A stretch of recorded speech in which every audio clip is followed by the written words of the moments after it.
Во Алепо веќе не одекнуваат бомби, на улиците ечи музика во прослава на ослободувањето.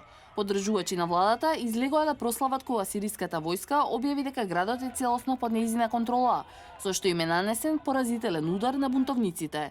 Црвениот крст потврди дека се евакуирани сите цивили кои го побарале тоа, болните, ранетите и бунтовниците, купно 34.000 население.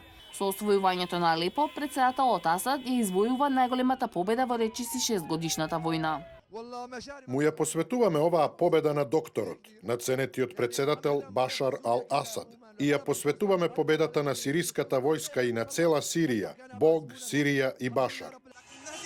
Немам зборови да кажам колку сум возбуден и како се чувствувам во овој важен ден. Денешниот ден треба да биде прогласен за празник на Сирија.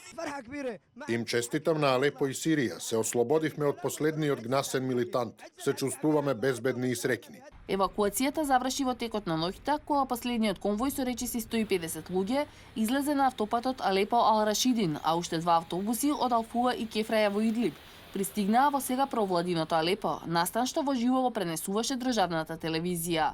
Новите мировни преговори за Сирија што се поддржани од Москва, Анкара и Техеран, како што соопшти рускиот заменик министер за надворешни Генадиј Гатилов, ќе се одржат кон средината на јануари. И специјалниот пратеник на Обединетите нации за Сирија, Стафан де Мистура, најави дека планира на 8 февруари да организира одвоени мировни преговори во Женева. За прекинот на огнот на целата територија на Сирија, како што рече рускиот претседател Путин, преговорите ќе се одржат во Астана, Казахстан.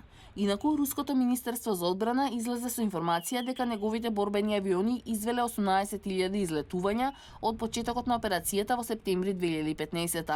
Ликвидирани биле 725 кампови за обука, 405 фабрики и работилници за оружје, 1500 парчиња терористичка опрема и 35.000 борци. Групите за човекови права ги обвинија руското и сириското воено воздухопловство за воени злосторства и убиства на стотици цивили во Алепо.